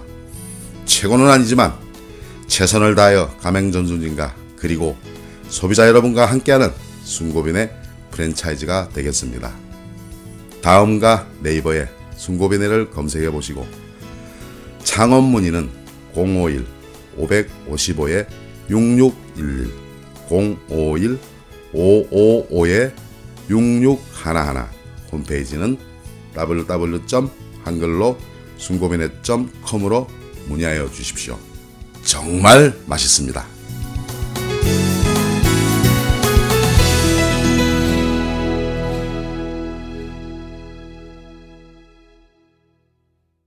저희가 이제 시간이 다 돼서 끝으로 꼭 얘기를 좀 해봐야 될 게 선거의 쟁점인 것 같아요. 이번 선거가 분위기가 굉장히 안 뜨고, 그리고 좀 또 특히 이제 야권의 경우에는 뭐 통합이냐 연대냐 연대 반대냐 이 문제를 가지고 첨예하게 쟁점이 형성이 돼 있어요. 그래서 특히 이제 안철수 대표의 경우에는 야권 통합 없다 이렇게 선을 긋고 있고, 또 그밖에 국민의당 다른 의원들은 여지를 좀 남겨야 되는 거 아니냐, 새누리당에게 과반 의석을 열어줄 수는 없다라는 반대 입장을 천정배 대표 공동대표도 얘기를 하고 있지만, 또 더불어민주당도 좀 그 문제에 대해서는 좀 주춤한 이런 상황인데 그 문제도 좀 얘기를 좀 해봐야 될 것 같아요. 우선 김광진 의원님은 좀 어떻게 생각하세요? 뭐 대부분 이제 호남은 자체 경쟁하고 수도권은 연대하자 이런 식의 여론들이 많이 있으시고, 네. 또 뭐 그 중에서도 사실 순천 같은 경우는 새누리당이 이제 지역구니까 일반 호남과는 좀 차이점은 있죠. 그래서 저희는 지역에서는 뭐 당대당은 아니더라도 후보별 연대는 해야 되는 거 아니냐라고 하는 공감대는 거의 다 있어요. 아, 지역 안에서? 예, 거의 모든 후보들이. 네. 그래서 그런 부분들이 자체적으로 또 조정될 부분들은 조정이 될 것 같고,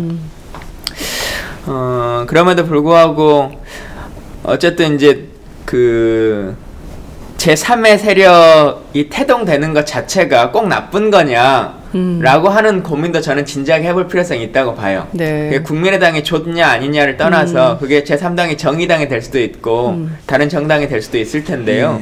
대한민국의 정치 구도가 꼭 1, 2당 독주를 그대로 가는 것이 네. 옳은 방향성이냐, 그러니까 사표를 방지하기 위해서 3등이나 4등은 무조건 출마를 접어줘야 되는 것이냐. 뭐 대선 같은 경우는 그런 측면이 있죠. 딱 그 한 명씩만을 가지고 싸우는 거니까, 네, 전국이요. 네, 근데 네. 지역별로의 상황에서는 이 지역에서는 뭐 정의당이 될 수도 있고 녹색당의 한석이 나온다고 해서 혹은 그로 인해서 이번 선거에는 새누리당이 당선될 수 있겠지만, 그래도 선거를 마지막까지 치러야 네. 녹색당 후보도 지지율을 5% 10%까지 올릴 거 아닙니까? 그리고 현재까지 선거법에서는 마지막 선거를 치른 결과가 10% 15% 나와야 선거비 보전을 받을 수가 있어요. 중간에 중도 사퇴라면 받지를 못한단 말이에요. 근데 돈 없는 군소정당의 후보들이 중간에 사퇴하면 그동안 썼던 선거 비용도 보전 하나도 못 받게 되는 거거든요. 그런다고 경선 치렀던 상대당 후보가 그 비용을 마련해 줄 수도 있는 것도 아닌 것이고요. 그렇죠. 그래서 그런 것들을 좀 긴 측면에서, 대한민국의 긴 측면에서 보면 그런 것도 같이 좀 고민해야 된다. 근데 다만 지금 국민의당의 상황은 정책이나 정강 정책을 내세우고 국민들에게 선택받기 위해서라기보다는 그냥 우리 당 안에서 갈라진 상태에서, 또 그것이 특별하게 어떤 정치적 지향점이나 가치관을 나타낸다라고 하는 선택보다는 그냥 갈라먹자 이런 느낌들이 강하기 때문에 국민들이나 정치권에서 이제 좀 환멸을 느끼는 것이 많은 것인 것 같고요. 네. 하여튼 저는 군소정당들의 약진이 시민들에게도 필요하다, 그 네. 지지가 필요하다는 생각을 많이 갖습니다. 예. 아, 그 굉장히 훌륭한 정치관을 갖고 계시네요. 그래서 의인 영웅. 평가를 받는 거죠. 맞습니다. 양당 구조의 문제점들이 여러 번 지적됐기 때문에 진보 정당이나 풀뿌리 정당, 녹색 정당, 정의당, 녹색당, 뭐 노동당 등이 나름 선전해야 될 이유가 있고 가치가 있다고 저희들도 생각하는데요. 다만 이제 수도권이라든지 충청권, 강원권에서 그 여야 후보 간에 아주 이제 박빙의 대결하는 경우, 방금 의인 김강기 의원님도 말씀하신 것처럼 별로 차이가 없는데 감정적으로 무슨 뭐 패권 문제 같은 것으로 실체가 있었을 수도 있고 없었을 수도 있는데 그런 걸로 갈라져 나와가지고 서로 싸우고 있는 이제 더불어민주당 국민의당을 보면 네. 별로 차이가 없으니까 합치거나 아니면 이렇게 야권 연대라도 좀 했으면 좋겠다는 의견이 꽤 있는 것 같아요. 근데 지금 안철수 대표님 바라보기에는 무조건 자기들한테 양보해라고 비춰지기 때문에 반발하시는 면이 있다고 생각되거든요. 네. 저도 그냥 유권자의 한 사람으로 이건 꼭 NGO들을 대표해서 이야기하는 게 아닙니다. 제가 대표도 아니고요. 네. 정치 평론가 중에 한 명으로 감히 이야기해 보면, 그러니까 두 분이 지금 막 감정 대립하고 있잖아요. 네. 뭐 죽어도 광야에서 죽겠다라는 극단적인 표현에 아이고 자제력을 잃으셨네 막 이렇게 그런 건 둘 분 다 안 했으면 좋겠어요. 마치 남과 북처럼 막 싸우거든요, 감정적으로. 그러네요, 그러면 진짜. 새누리당 세력의 심판을 염원하는 많은 국민들은 굉장히 불안한 거예요. 걱정이 되고 특정 정당에도 후보로는 있겠지만 최소한 많은 NGO들은 많은 시민들은 이렇게 생각해요. 자기 속으로 더 좋아하는 정당이 있을 거예요. 있어도 또는 이렇게 나는 이 당도 저 당도 다 잘 됐으면 좋겠다는 분들도 있고 나는 이 당도 저 당도 다 밉지만 새누리당보다는 낫다 이렇게 생각하는 여러 분들이 있는데 두 당이 그래도 그렇게 감정 싸움해갖고 막 진짜로 마지막까지 갈라져가지고 100표에서 1000표 차로 갈려지는 건 몇십 군데가 되거든요. 새누리당 후보하고 지난 수도권은 거의 그렇죠. 그런 경우 많잖아요. 그래가지고 아예 새누리당 좋은 꼴만 시킬까봐 걱정하는 분들 굉장히 많죠. 그래서 두 당이 감정 싸움보다는 차분하게 합치는 게 어렵다면 그래도 공조나 정책적으로 공조하면서 또 박근혜 정권의 악행을 심판하자고 공조할 수 있잖아요. 서로 그렇게들 이야기하고 계시고. 근데 어떻게 보세요, 의원님? 지역별로 선거연대 가능성이 더 큰가요? 그러니까 중앙당 차원에서는 선거연대하기 어렵다고 한다면 지역별로 이를테면 순천, 뭐 부산, 뭐 무슨 대구 뭐 이런 방식으로 동네별로 후보들끼리 후보 단일화 하거나 저는 뭐 선거연대 그렇게는 될 것 같아요. 근데 왜 중앙당 차원에서 안 되냐면 중앙당 차원에서 하면 임의 결정이 되잖아요. 그럼 내가 순천을 넘겨줄게. 그럼 너희가 뭐 덕양을 해라. 뭐 이게 되는 상황이 중앙당식의 결정인 것이고 그러면 자체로 뛰고 있던 후보는 한번 붙어보지도 못하고 그냥 넘어져야 되는 거지 않습니까? 그건 동의할 수가 없죠. 대부분의 후보들 지금 시점에서. 근데 지역 내 상황에서는 지금 이 싸움으로 3자 구도가 되면 나도 안 되고 당신도 안 될 것 같소. 근데 우리가 이 지역 상황에서 이 모습은 아닌 것은 동의하지 않습니까? 그럼 우리 둘이 한번 먼저 붙어봅시다. 그래갖고 되는 사람이 합시다. 라고 하는 거는 충분히 해볼 수 있는 거죠. 그건 국민의당과도 마찬가지고 뭐 정의당과도 마찬가지고 뭐 다 마찬가지 아니겠습니까? 근데 예컨대 그런 게 가능할까요? 그러니까 그 더불어민주당 안에서도 경선을 해야 되는 경우가 있고 또 지역에 따라서는 더불어민주당하고 국민의당만 있는 후보가 있는 곳이 있고 또 경우에 따라서는 더불어민주당, 국민의당, 정의당이 있는 곳이 있고 또 어떤 지역은 녹색당까지 있고 뭐 이럴 텐데 이게 다당이 여러 당이 한꺼번에 경선을 해서 후보 하나를 선출하고 이런 게 가능할까요? 그렇게는 어려울 것 같고요. 각 당이 후보를 정하고 그 후보들이 후보끼리 이제 만나서 후보끼리. 단일화를 하겠죠. 순천 같은 경우가 지금 그 상황인데요. 순천 후보가 12명이에요. 예. 후보가 12명이고 그 저희 당이 5명, 그다음 국민의당이 4명이고요. 잘 아시는 새누리당이 한 분 계시고 그다음에 민주당이 또 있어요. 그 마포민주당. 마포민주당. 그래서 민주당이 한 분 계시고요. 또 저희가 이정현 의원 전에 통합진보당에 재선을 했던 지역이잖아요. 그래서 그 김선동 의원. 김선동 의원이 계셨던 지역인데 그 보좌관이 또 출마했어요. 출마를 하셨어요. 민주민생연대 그 이름으로. 그래서 총 12분이 있는 상태이기 때문에 정당도 다 다양하고 정말 그 스펙트럼이 다양한 분들이 사는 동네가 순천이군요. 이제 이런 경우는 단계적 단일화. 단계적 단일화를 해야죠. 그러니까 저기 창원 성산에서도 노회찬 정의당 후보하고 옛날 이제 통합진보당에 가까운 것으로 평가받은 손석형 후보가 먼저 민주노총 내에서 경선 비슷한 걸 했으니까 단일화 또는 경선 같은 걸 하는 거죠. 내부적으로 법이 허용하는 범위 내에서 또는 뭐 양자로 좁혀서 할 수도 있고요. 합의가 되면 더불어민주당, 국민의당, 정의당끼리 3자가 여론조사를 통해서 하자. 뭐 공정한 뭐 3번의 조사 이럴 수도 있는 거죠. 그러니까 단일화가 꼭 바람직한 것이냐에 대해서는 이론의 여지도 있고 아까 말씀하신 것처럼 끝까지 완주하겠다는 의지를 불태우는 뭐 정의당이나 녹색당이나 노동당 후보들이 있을 수 있습니다. 그건 또 제가 충분히 존중해야 된다고 생각하고요.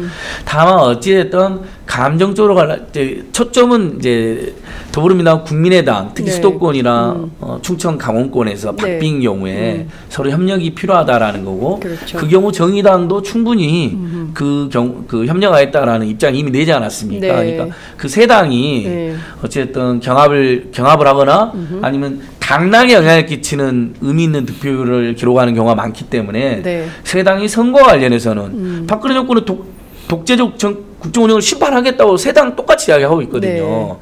그다음에 새누리당이 개헌선이라든지 심지어는 과반 훨씬 뛰어넘는 선은 막아야 된다고 똑같이 이야기하고 있잖아요. 그러면 그 경우는 협력하는 게 맞는데 안철수 대표님 입장에서 우리한테는 일방적으로 양보라고 그런다고 느끼고 있기 때문에 그렇게 접근하는 건 바람직하지는 않은 것 같아요. 그다음에 감정적으로 서로 자극하지는 않았으면 좋겠다는 게 지켜보는 국민들의 답답함과 걱정이에요. 그러니까 지금 뭐 광야에서 뭐 여기 이 방에 있는 사람 다 죽을 수도 있다. 거기도 진짜 용어가 점점 과격해지고 있어서 감정적으로 굉장히 많이 그 흥분되어 있구나라는 거를 많은 국민들이 이제 느낄 수 있는데요.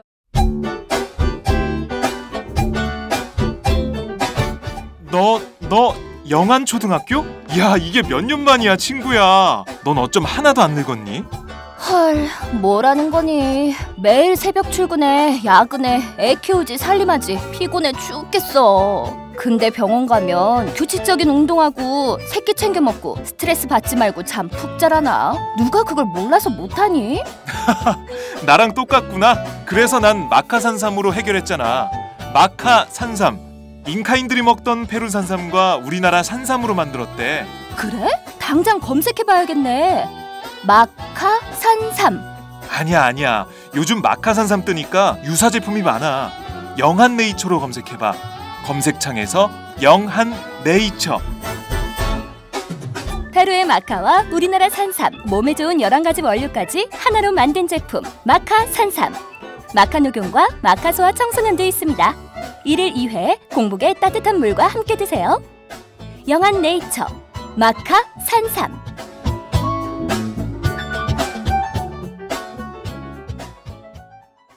끝으로 저는 이 말씀을 꼭 좀 두 분께 부탁하고 싶은데 정신없이 흘러왔어요. 4.13 총선 오늘 37일 남은 상황인데 지난주까지만 하더라도 필리버스터 테러방지법이 가장 뜨거운 이슈였고 또 그 전에는 또 굉장히 많은 이슈들이 막 있었단 말이에요. 뭐 국정교과 뭐 기억도 안 나요. 위안부 협상 국정교과서 그 전에 뭐 누리과정 예산 뭐 등등의 수많은 이슈들이 있는데 그 이슈들이 전부 잠식되고 지금 막 이제 남북관계 문제로 막 가고 있는데 우리 국민들에게 이것만큼은 분명히 좀 쟁점이 되는 선거여야 된다. 그 또 NGO 입장에서 시민단체 입장에서 하실 얘기가 있을 것 같고 또 현업 정치인으로서 꼭 하고 싶으신 얘기가 있을 것 같아요. 이것만큼은 꼭 쟁점을 해야 된다.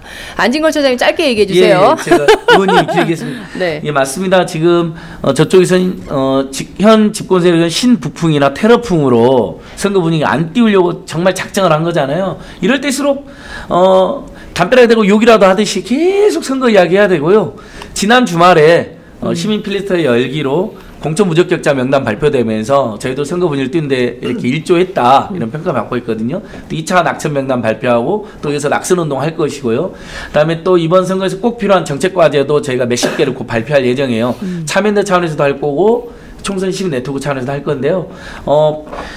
특히 저는 이제 청년수당, 청년배당을 방해하는 새누리당을 좋아하시면 거기를 응원하시고 청년수당, 청년배당이 문제가 있지만 그거라도 해야 된다고 생각되면 전국의 청년들과 청년들을 부모로 청년들은 자식으로도 부모들은 야당을 지지하시고 이렇게 그러니까 막 쟁점이 돼야 된다고 생각해요. 친환경 무상급식과 반값 등록금으로 쟁점이 됐었잖아요. 찬반 세력으로. 저는 그렇게 선거가 빨리 가야 된다. 저희 시민단체도 그렇게 노력하겠다. 그리고 다시 한번 말하지만 이번 선거가 반드시 박근혜 새누리당 정권의 중간평가로 심판받아야 되지만 한편으로 또 우리 NGO들은 여당이든 야당이든 부적격 후보가 있다면 과감하게 그걸 국민들에게 알리고 저희 말대로 국민들이 무조건 따르시는 건 아니지만 판단의 근거나 기준을 제공하고 토론을 활성화하는 데 노력하겠다 이런 말씀을 드리고 싶습니다. 열심히 하겠습니다. 네. 예. 의원님. 고별 방송이니까요. 자, 한 5분 정도만 5분 발언 할게요. 예. 예. 5시간 하셔도 돼요. 말 그대로 이제 고별 방송이라 이게 제가 현역 의원일 때 마지막 방송이 될지 아니면 5주 후에 다시 돌아와서 계속하는 방송이 될지 모르겠습니다. 근데 재선 의원일 때 생각까지도 오마이뉴스를 통해서 전해드릴 수 있으면 좋겠다는 생각 먼저 말씀드리고요. 선거를 치르는데 이번 선거가 어떤 이슈가 됐으면 좋겠냐 하셨잖아요. 네. 근데 전 진짜 말씀드리고 싶은 건 그런 거예요. 이번 선거는 시장을 뽑는 선거가 아닙니다. 대통령을 뽑는 선거가 아니에요. 국회의원을 뽑는 선거거든요. 선거를 치를 때마다 그리고 후보자도 그렇고 유권자도 그렇고요. 그걸 좀 명확하게 구별했으면 좋겠어요. 우리는 그런데 시의원 나오는 사람도 대통령 나올 것처럼 공약을 하고 시장 나오는 분도 국회의원 공약을 하고 국회의원 나오는 사람이 시장 공약을 하고 막 이래요. 근데 전혀 하는 일이 다르거든요. 그렇습니다. 이걸 진짜 구별해야 돼요. 그러니까 시장이나 대통령은 행정권과 예산권을 가지고 있기 때문에 이 지역 혹은 이 국가의 예산을 어떻게 배분하겠다라고 하는 것을 명확하게 말할 수 있죠. 시장은 예를 들면 순천시장은 순천에다가 뭐 에버랜드를 유치하겠다 이렇게 말할 수 있어요. 왜냐하면 시 예산도 수반할 수 있고 시유지를 마련할 수도 있고 행정 절차를 간소화시켜줄 수도 있거든요. 근데 국회의원은 그걸 할 수 있는 일을 하는 게 아닌 것이거든요. 국회의원들은 국가의 일을 명확하게 해야 되고 그 의사결정권을 위임받는 것을 넘겨주는 사람 아닙니까? 네.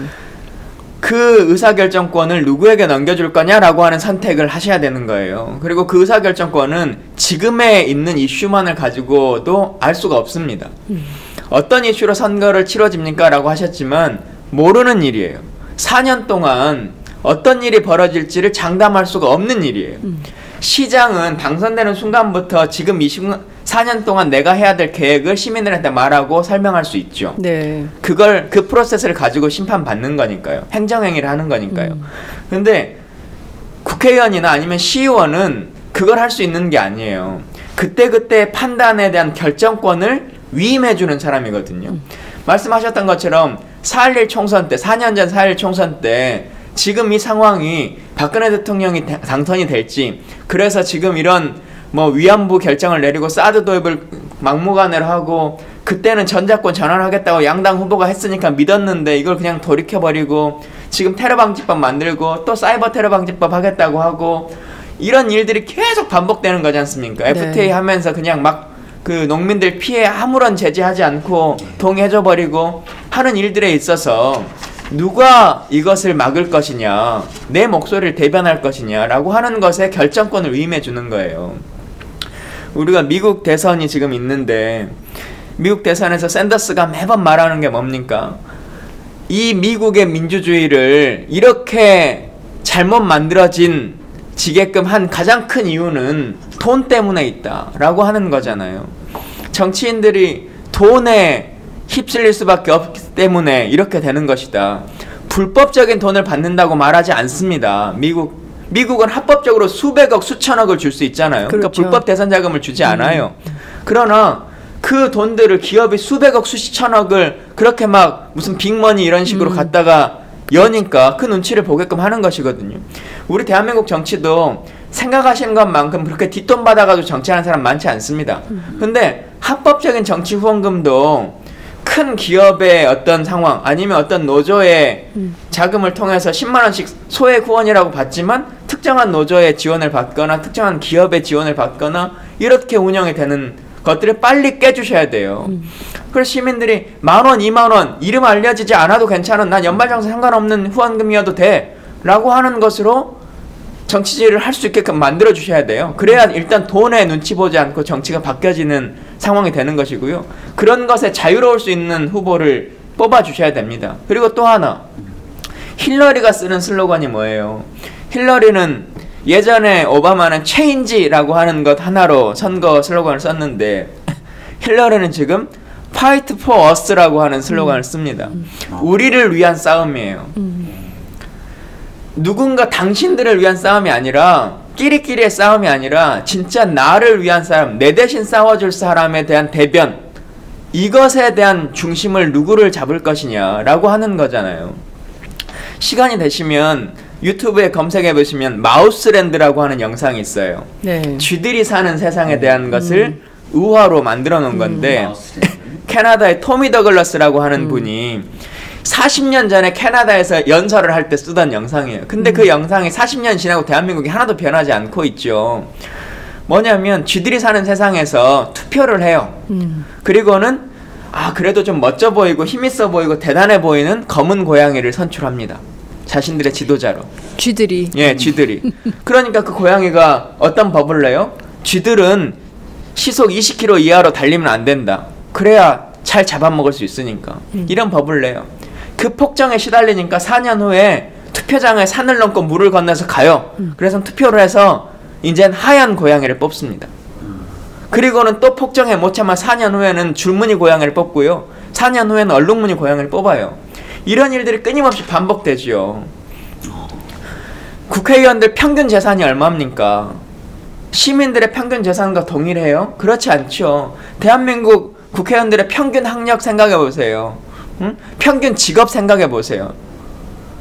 이 기본적인 것들이 일반 시민의 보편 타당성을 맞춰내지 못하면 대한민국 정치의 결정이 시민과 동떨어지는, 우리를 위한 싸움이 되지 않고 그들끼리의 싸움이 계속적으로 반복되는 거거든요. 그 선택을 할 수 있는 유일한 카드가 시민들의 선택이에요.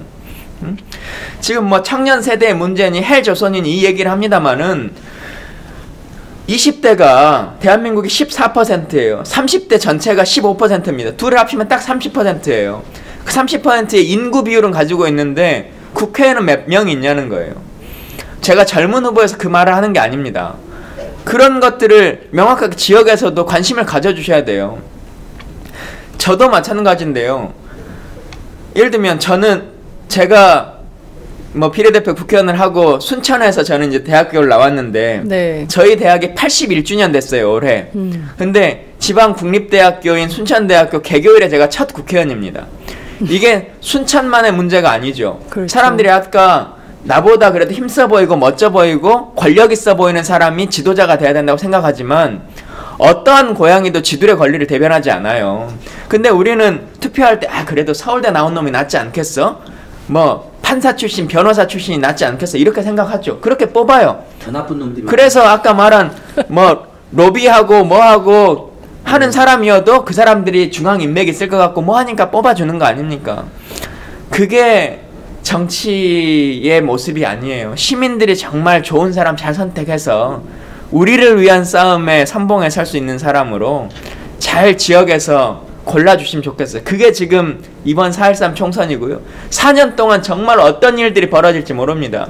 우리가 다시 정권을 잡아서 2년 후에는 오게 될지 아니면 다시 또 새누리당이 정권을 잡아서 더 어떤 일들이 그냥 우리가 예상하지도 못한 일들이 벌어질지, 그때 그 싸움의 순간에 서줄 사람이 누구인지 라고 하는 것을 시민들께서 잘 좀 판단해 주시면 좋겠습니다. 요거는 따로 떼가지고 저희가 선관위에 드리고 싶어요. 선관위 홍보 영상으로 써도 될 것 같아. 이런 마음으로 투표 참여를 해야 된다고 하면 오늘 정말 마지막에 의원님 진짜 의원님도 눈물이 글썽, 저도 글썽. 그러게요. 이건 동영상 따로 떼서 네. 오마이뉴스 첫 화면에 그러게 한번 만들어서 김광균 의원님의 오마이 판 필리버스터로 이렇게 올려주시면 좋을 것 같아요. 너무 네. 감동적이네요. 예. 여기 네덜란드입니다. 정말 감사합니다. 생중계 볼 수 있어서 감사합니다. 마국텔 이후로 강진 의원님 완전 팬 됐어요. 언제나 응원하겠습니다. 오문학님께서 여수 살고 있는데 순천 지인들에게 열심히 연락하고 있습니다. 참 근데 그것도요. 네. 선거법이 얼마나 잘못이냐면요. 엊그제 제가 선관위한테 한번 또 문제 제기를 당했는데 시민들이 네. 그 순천 시민들에게 김광진을 알려주세요라고 네네네. 하는 것에 대해서 예. 전화로 전화를 해서 알려달라고 하면 불법이라는 거예요. 아, 그럼 뭘로 해야 돼요? 문자나 SNS로 하는 것만 홍보를 하라는 거예요.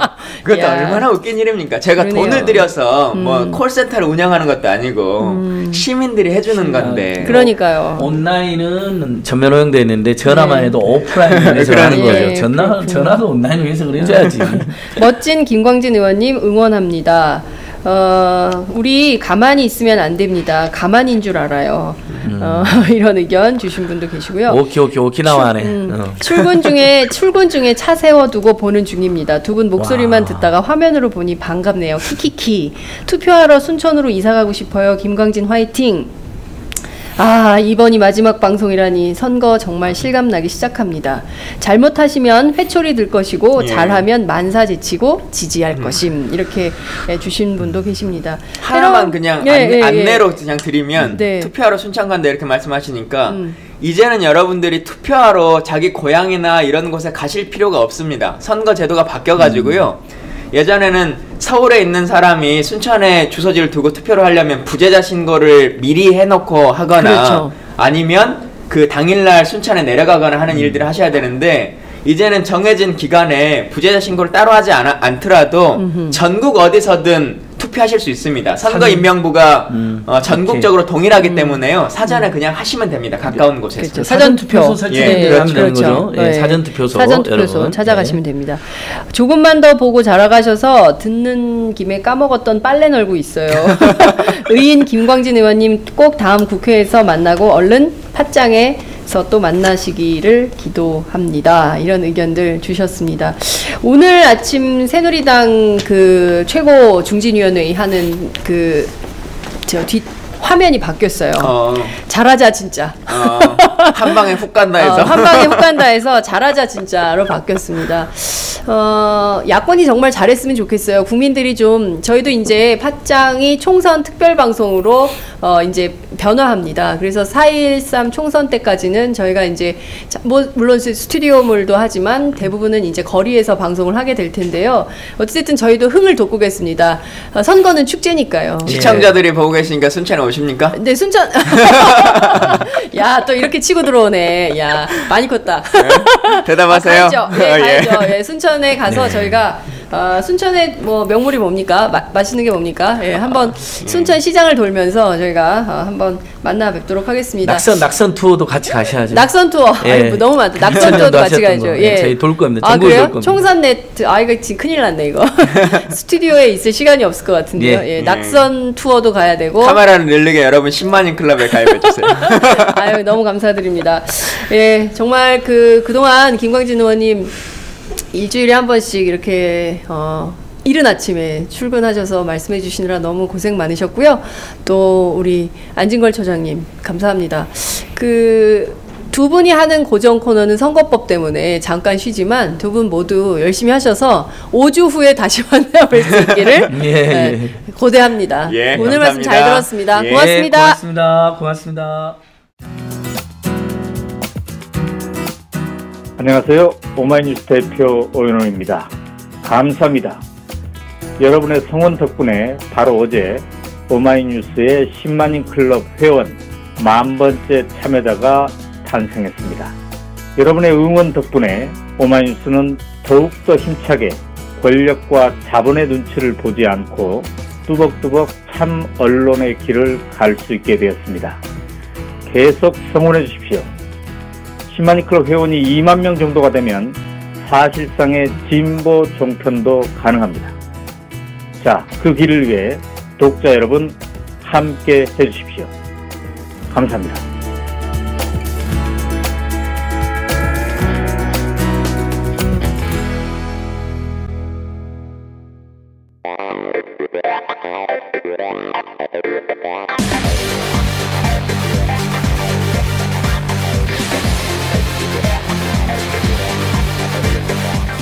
정보가 있는 시사 토크쇼 장윤선, 박정호의 팟짱.